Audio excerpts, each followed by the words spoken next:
Bonjour, bonsoir et bienvenue sur Tout Oui, le podcast qui vous écoute. Je suis Johanna et je vous rencontre pour une saison 2 consacrée au sport, où chaque épisode dure aussi longtemps que vous avez de choses à me raconter. Aujourd'hui, c'est Vincent qui me partage son rapport au sport, en me parlant de sa première passion, le parcours. Il parle aussi de ses expériences de blessures, de rétablissement et ses débuts en vidéo. J'espère que vous aurez autant de plaisir que moi à écouter son partage. Bonne écoute! Le sport, c'était toute ma vie. Et c'est devenu un loisir. Un échappatoire.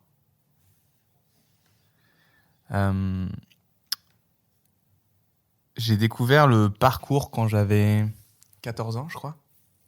Parcours, c'est le truc des Yamakasi, là, tu sais, quand tu sautes par-dessus des murs et tout, et des barrières. Et j'ai complètement, tout mon univers de jeune adolescent s'est fondu dans ce sport. Moi, mon univers, c'était un peu genre les ninjas.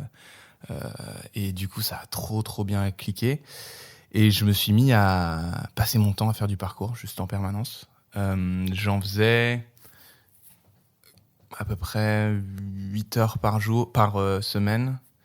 Et minimum. Non, en fait, je te dis ça, mais beaucoup plus en réalité. Parce que 8 heures, c'était les journées. Genre le samedi, je faisais 8 heures. Donc en fait, le reste de la semaine, ouais, je sais pas, je devais en faire 20 heures, c'était un job à mi-temps. Et j'étais totalement passionné par ça. Mais genre, au point que je me fixais une espèce de discipline que j'étais incapable de me fixer dans quoi que ce soit d'autre dans ma vie. Parce que j'allais faire des entraînements tout seul, sous la pluie, pendant 2h30, et je me sentais trop bien. Parce que ce sport, il m'apportait quelque chose qui est très difficile, je trouve, à trouver dans la société, et que pourtant on nous encourage vachement à idolâtrer, c'est le sentiment d'être un super-héros. C'est-à-dire que quand tu arrives à sauter, parcourir une distance de 3 mètres à pieds joints et ratterrir en équilibre sur une barrière, il y a toujours une partie de ton esprit qui te dit « ce n'est pas normal, tu n'es pas censé être capable de faire ça ». En fait, avec de l'entraînement, t'en es capable. Et t'es aussi capable de grimper des murs qui font 2 fois ta taille. Et du coup, ouais, moi, je suis complètement tombé accro de ce sport. J'en faisais tout le temps. Mais le problème que j'ai eu, c'est que j'avais beau en faire autant, j'étais pas encadré comme un sportif, en fait. Pour mes parents, pour mes proches, pour tout le monde, même pour mes potes, je faisais beaucoup de sport, mais comme d'autres feraient beaucoup de jeux vidéo, il n'y avait pas particulièrement besoin d'un encadrement pour ça. Le problème, c'est que ce sport, il implique beaucoup d'impact. Tu fais un grand saut de détente, t'es étiré au maximum et tu te prends tout ton poids plus de la gravité dans la gueule. Et du coup, au fur et à mesure, ça m'a tassé en fait. Et du coup, à mes 20 ans, j'ai commencé à avoir une douleur dans le dos que j'ai pris pour un truc, genre j'ai un peu trop forcé. Et effectivement, ça partait, ça revenait. Et au début des entraînements, ça commençait à être de plus en plus présent. Mais juste avant ça, j'ai été pour la première fois en contact avec des pros du parcours. Parce que quand j'ai commencé, il n'y avait personne qui en faisait, c'était à Genève. Et d'ailleurs, toutes les vidéos de cette période-là sont encore sur ma chaîne YouTube. Partagez, c'est sympa. C'est du collector, c'est gratuit. Et donc pour la première fois, je suis tombé en contact avec des pros du parcours. Parcours Génération, qui étaient des Britanniques, qui se sont ramenés à Genève et qui nous ont fait du coup 2 jours de stage. Et là, ils m'ont tout de suite capté, les gars. Genre, ils ont tout de suite vu que j'étais plutôt bon. Heureusement, enfin, à force d'en faire énormément, tu deviens un peu bon. Mais et je faisais des gros trucs, genre des trucs que eux galéraient à faire. Et par contre, ils me mettaient la misère en termes d'endurance physique, quoi. Et du coup, pendant tout le stage, au moins l'un des 2 coachs était avec moi et essayer de me faire prendre conscience d'à quel point j'étais pas assez fort pour faire ce que je faisais. Et donc, par exemple, tu vois, ils se mettaient à côté de moi et ils disent « Allez, on fait la chaise ». Et on se mettait à faire la chaise, tu sais, c'est quand tu plies tes genoux et puis tu fais un peu un angle droit et tu restes comme ça.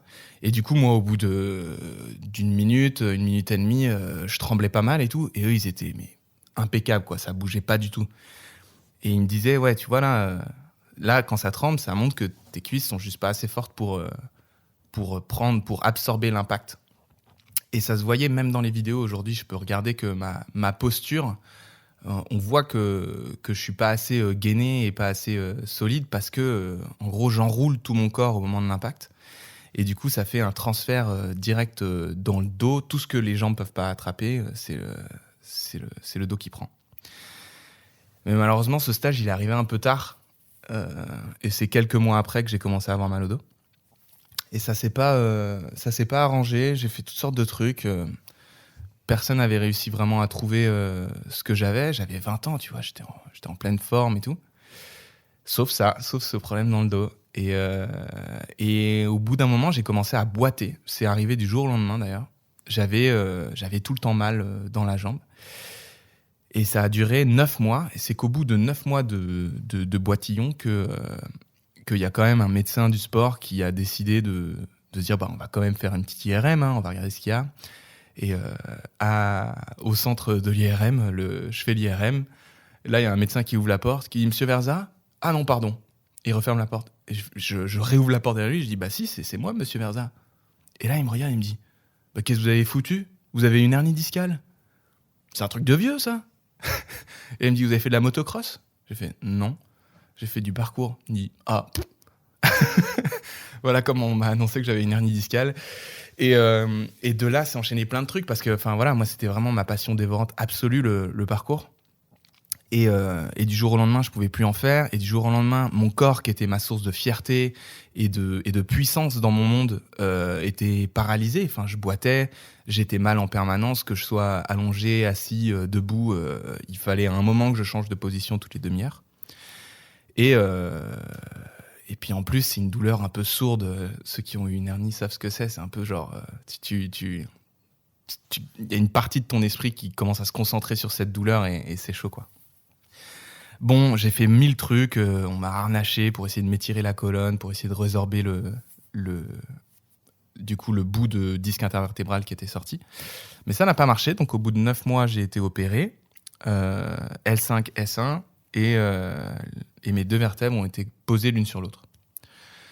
Et à partir de là, quand je me suis levé du lit d'hôpital et que j'avais plus mal, parce que ça va hyper vite, d'un coup t'as plus mal, d'un coup le nerf est plus compressé, donc t'as plus mal.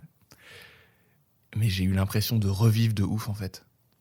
Et c'est un peu ça qui m'a sauvé, parce que c'est cette sensation-là qui m'a vraiment aidé, parce que pour l'instant, j'avais que l'impression de la perte, quoi, de plus avoir ce truc qui me faisait tellement de bien.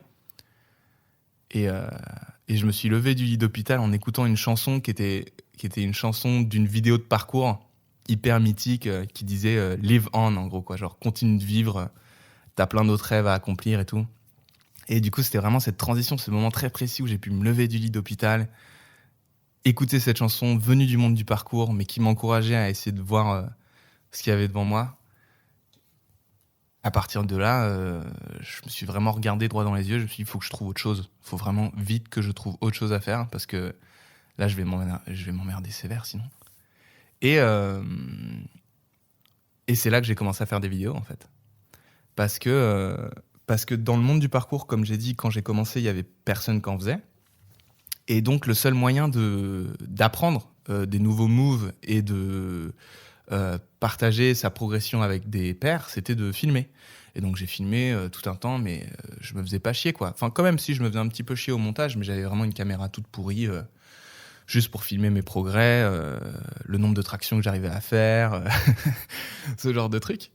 Et j'étais d'ailleurs particulièrement dégoûté d'avoir eu une hernie discale parce que dans le monde du parcours de Genève à l'époque, qui comptait peut-être une centaine de pratiquants à la fin, au début il y en avait beaucoup moins, on était une vingtaine, j'étais celui qui était le plus rigoureux.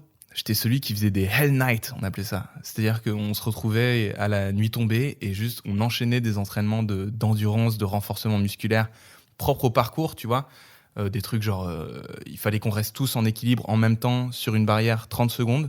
Et si l'un de nous tombait, on devait tous recommencer.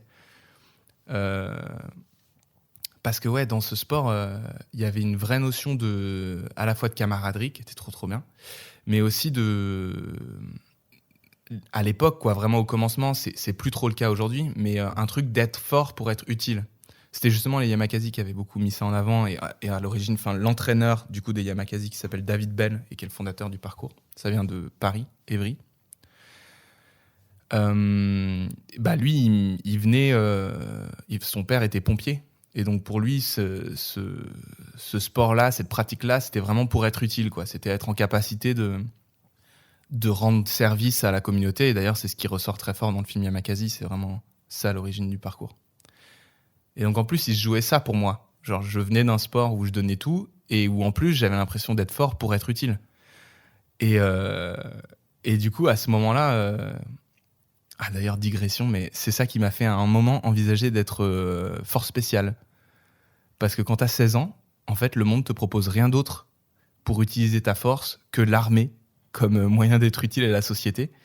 Et du coup, bien que je sois quand même fondamentalement un gars qui aime pas trop l'armée, j'ai quand même envisagé ça. Parce que, c'était la seule... Et encore maintenant, je le vois dans les pubs, c'est ça qu'ils recrutent, quoi. Ils te disent, voilà, tiens, tu te sens fort ? Bah viens, tu vas être utile dans l'armée. Alors qu'aujourd'hui, je sais qu'il y a plein d'autres moyens d'être utile. Et puis, la force, ça veut dire plein de choses aussi. Et effectivement, buter des gens pour des raisons géopolitiques, c'est pas forcément le top de l'utilité. Mais ouais, à ce moment-là, j'étais aussi hypersensible à ça. Et du coup, j'ai eu ce sport qui s'arrête. Qu'est-ce que je fous ? Je prends la vidéo à plein pot, quoi. Genre, j'ai pris toutes mes économies et j'ai acheté un petit boîtier réflexe. Je crois que c'était un 600D, je crois. Et je me suis mis à faire des vidéos de mes potes qui faisaient du parcours. Et après ça, je me suis dit, en fait, ça, c'est cool, mais il faut que je m'ouvre à d'autres choses. Et du coup, j'ai créé une chaîne Vimeo à l'époque parce que j'étais en mode, ouais, faut vraiment que je sois dans la vidéo. Donc, Vimeo, c'est un peu l'espace où les vidéastes qui veulent être regardés par d'autres vidéastes mettent leurs vidéos, tu vois. Et du coup, j'avais créé une chaîne qui s'appelait Monsieur Heureux parce que mon objectif, c'était de faire des capsules de bonheur. Et que la vidéo me permette ça, de capturer du bonheur, de pouvoir le revisiter en permanence et de kiffer de ouf avec ces vidéos-là. Et voilà, je me suis mis à fond dans les vidéos et assez rapidement, je me suis dit que, peut-être même pas un an après, j'ai commencé dans mes études à plutôt rendre un papier en fin de cours, proposer de rendre une vidéo. Et ces vidéos, j'essayais de les faire sur des sujets qui m'intéressaient, qui m'impactaient et tout. Et du coup, c'est ce qui a amené à ce que je fasse mes toutes premières vidéos sur des sujets un petit peu militants et de me dire, voilà, en fait, la vidéo, ça permet ça aussi. Si j'ai envie d'être utile, en fait, je peux aussi l'être à travers la vidéo. Et c'est ça qui m'a lancé dans cette grande aventure qui est partagée, c'est sympa. Ça, c'est une histoire qu'il n'y a pas grand monde qui sait, en fait. Je la raconte pas beaucoup. Mais d'ailleurs, c'est ce qui explique aussi quelque part le changement de ligne édito aujourd'hui de partager, c'est sympa, où je renoue davantage avec la beauté et avec des choses qui me font plaisir. Et pour certaines personnes, c'est un grand écart. C'est genre, mais pourquoi tu te mets à plus parler du caca du monde et à l'analyser pour qu'on te comprenne ? Et en fait, pour moi, c'est un retour aux sources, quoi. C'est de là que je viens dans la vidéo. Si j'ai dû commencer à filmer des sujets anxiogènes sur des problèmes du monde, c'est parce que j'avais cet outil qui était puissant et que du coup j'ai essayé de le mettre au service. Mais à l'origine, pour moi, la vidéo, c'était capturer la beauté, quoi. Faire des capsules de bonheur. Après l'opération, j'ai dû rester dans mon lit pendant, je crois, 1 semaine sans trop marcher. Et c'était la semaine des examens de l'université. Et j'ai jamais eu d'aussi bonnes notes parce que j'avais juste rien d'autre à faire que réviser. Mais c'était une sacrée aventure de réapprendre à marcher, en fait. Parce que quand t'es dans la douleur pendant 9 mois, ton corps, il s'adapte pour essayer de te faire éviter la douleur. Et du coup, je marchais de manière trop bizarre. Enfin, je boitais, quoi. Et donc, d'abord, j'ai pu faire juste 10 mètres jusqu'à la barrière de chez moi, puis la moitié de la rue, puis un peu plus loin. Et comme ça, au fur et à mesure, j'ai réappris à marcher. D'ailleurs, je remercie Bonobo d'avoir sorti son album Black Sand à cette période-là, parce que c'est un rythme qui était pas mal entraînant pour marcher. Et j'ai vraiment marché avec ça, et c'était trop bien. Et une fois que j'étais de nouveau capable à marcher, donc de marcher plutôt pas mal, donc ça c'était au bout d'1 mois après mon opération, je suis parti chez mes grands-parents, sans personne d'autre, il y avait vraiment que mes grands-parents et moi. Et avec un programme effectivement que m'avait proposé un kiné du sport, pour me renforcer. Et là, j'y suis allé franco, quoi. Genre, je faisais 2h30 de marche par jour, 1 heure de natation, 1 heure d'étirement. J'étais vraiment concentré sur mon corps, Entre autres à cause de peut-être la colère aussi que j'avais eue de pas avoir suffisamment fait ça avant. Et je me suis dit, bah là, c'est bon, là, t'as compris, quoi. Donc là, tu te donnes les moyens de te construire une musculature qui va te protéger un peu, quoi. Et donc, j'ai fait beaucoup ça. Ce qui était chiant, c'est que, pour une raison obscure, j'ai vraiment pas gagné en termes d'étirement. Alors que c'est quand même un truc important par rapport à hernie discale, c'est de réussir à... Comment dire, si t'es pas souple, du coup, logiquement, tu transfères ça dans tes os, dans tes muscles, et du coup, ça aurait été bien que je gagne en souplesse, mais j'ai pas réussi. Et par contre, au niveau musculature, ouais, je me suis construit un corps gainé. Et d'ailleurs, c'est tout récemment, là, cette année, du coup, j'ai eu des grosses dorsalgies. Et donc, je suis retourné chez un kiné, et je lui ai dit... qu'un des problèmes que j'avais, chez une kiné d'ailleurs, et je lui ai dit qu'un des problèmes que j'avais, c'était que je me faisais trop chier dans mes exercices de renforcement musculaire, en fait. Je m'emmerdais. Et que moi, ce que j'aimais dans le sport, c'était le jeu, c'était le mouvement. Et du coup, elle m'a dit, ah mais genre les gainages, tu peux les faire en mouvement. Tu te mets en planche, mais tu fais des mouvements du bassin d'un côté et de l'autre. Tu te mets en gainage sur le côté, mais tu lèves le bras et tu le passes sous toi. Et du coup, elle m'a fait revisiter tous mes exercices de renforcement. Et j'étais là, mais c'est tellement plus drôle. Enfin, c'est génial, c'est ça que j'aurais dû faire depuis le début. Et du coup, maintenant, ouais, je me mets à faire du gainage dynamique. C'est beaucoup mieux. Aujourd'hui, le sport, maintenant, c'est plus un loisir, un moment de jeu, toujours de jeu. Il faut vraiment que ce soit chouette, quoi. J'ai beaucoup de mal à juste me mettre à courir. Si je vais courir... c'est parce que je sens que je m'affaiblis et que je vais plus être capable de jouer comme j'ai envie.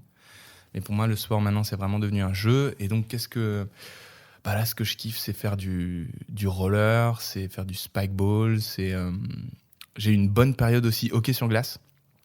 J'ai bien kiffé, mais après ça, c'est quand même toute une infrastructure, quoi, d'être sur une patinoire. Il y avait des horaires de débile, en fait. Quand t'es adulte, ils te proposent de faire du hockey qu'entre 22h et minuit le jeudi soir, tu vois, donc laisse tomber.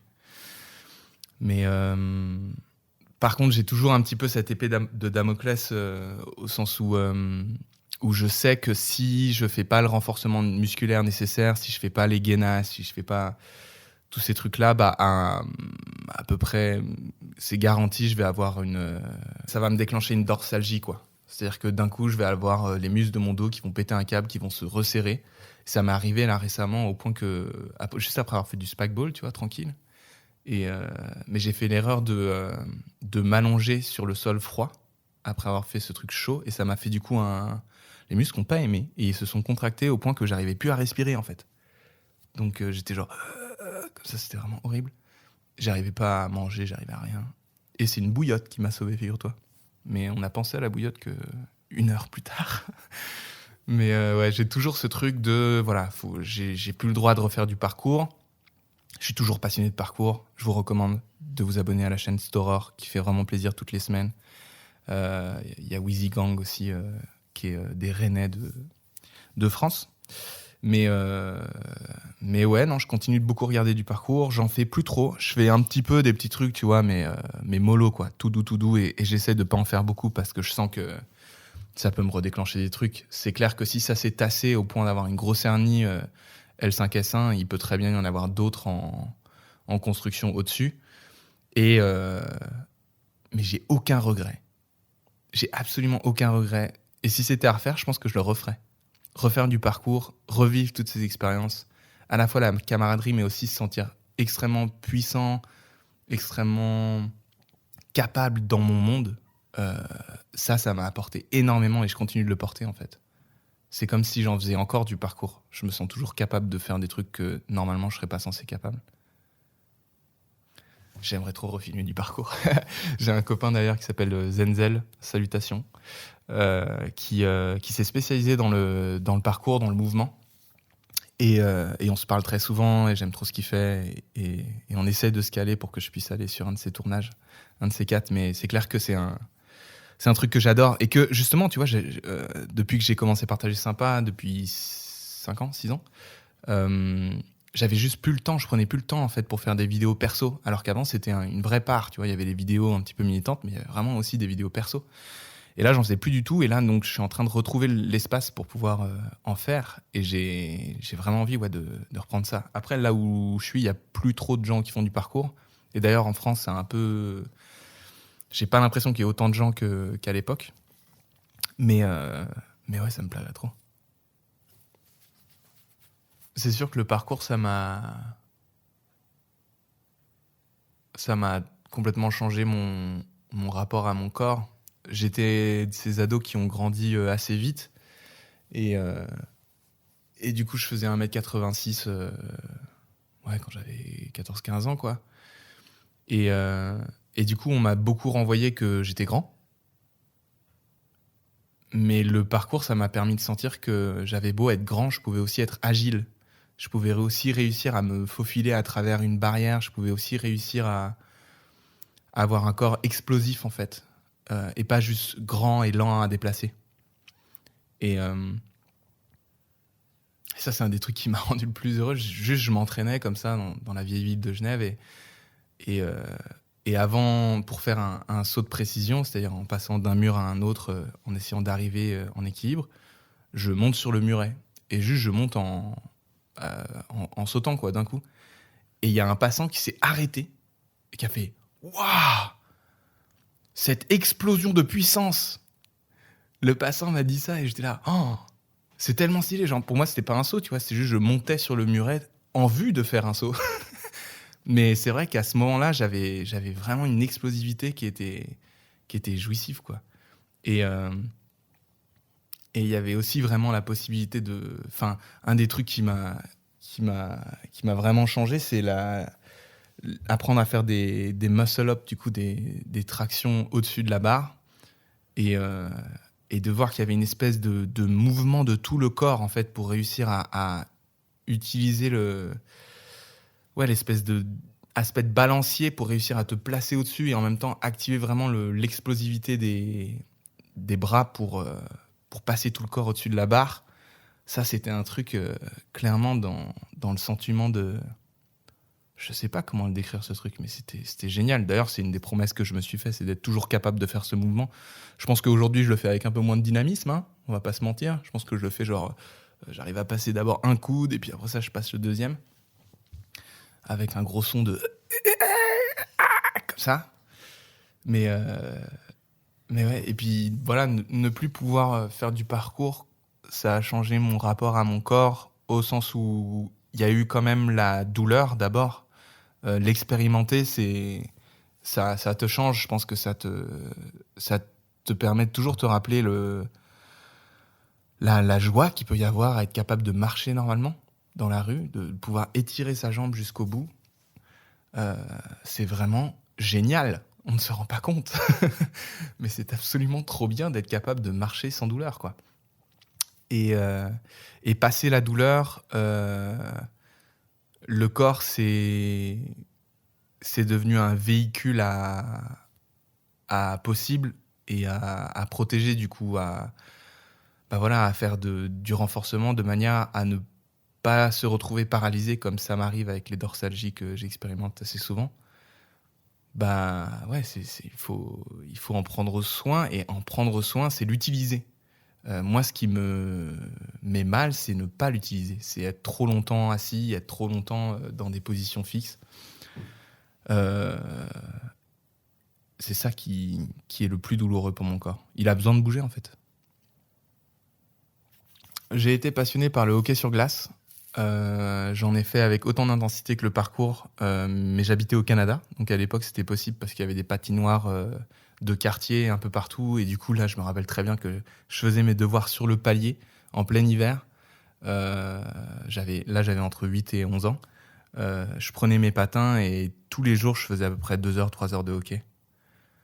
Mais c'est un sport que j'ai pas pu faire parce qu'on n'avait pas vraiment les moyens dans ma famille de me payer un équipement ou la saison d'entraînement, et du coup j'ai jamais pu vraiment aller au bout de cette passion-là. Mais c'est d'ailleurs un des trucs qui est trop cool avec le parcours, c'est que ça coûte rien, quoi. Il te faut des baskets et un jogging et c'est parti, quoi. C'est un sport hyper accessible. Mais ouais, j'ai plus trop l'impression qu'il y a beaucoup de gens qui font du parcours, même en Angleterre où il y a un peu plus de production vidéo, donc on se rend plus compte à quel point ça bouge. Il y a vraiment eu un pic quand moi j'en faisais, c'est-à-dire en 2006 jusqu'à 2010. Et après ça s'est un peu cassé la gueule. Mais là, ça reprend justement grâce à certaines chaînes YouTube qui arrivent à produire du bon contenu, quoi. Comme Storor et Wheezy Gang et Travis. Et puis d'ailleurs, ça se passe pas mal sur Instagram, ce genre de truc. Non, mais ça a peut-être rien à voir, mais quand j'avais du coup 16 ans et que je me sentais vraiment fort, la seule proposition pour utiliser cette force, c'est l'armée. Et du coup, j'avais cette passion pour le côté se camoufler, travailler en équipe, l'aspect aussi de précision qu'il y a. Tu vois, par exemple, j'avais acheté un pistolet à billes de merde. Hein, le machin ça faisait une vieille cloche sur 10 mètres avant de tomber par terre. Mais il y avait quand même l'aspect de tir et de précision que j'aimais bien. Et je me suis fait la réflexion, ma compagne m'a aidé à voir ça, que là, je suis en plein kiff, entre autres parce que dans ma transition vers la vidéo animalière, qui est un des trucs que j'explore actuellement en vidéo, mais du coup, dans la vidéo animalière, je me retrouve habillé en full camouflage, avec un gros objectif, et genre, je dois viser et être discret, et être précis, être en forêt, et ramper, et les trucs et tout. Et en fait, j'adore. Et je pense que c'est ça que j'adorais et qui m'attirait dans le truc vers l'armée. Mais en fait, clairement, c'est pas ça l'expérience d'être militaire, hein, pas du tout. Il vaut beaucoup mieux être photographe animalier pour vivre ce genre de truc. Et donc ouais, c'est chouette de voir que finalement, je continue de vivre des passions qui étaient un petit peu nées dans ma jeunesse, dans mon enfance, et qu'il y a toujours de la place pour revivre ces trucs-là.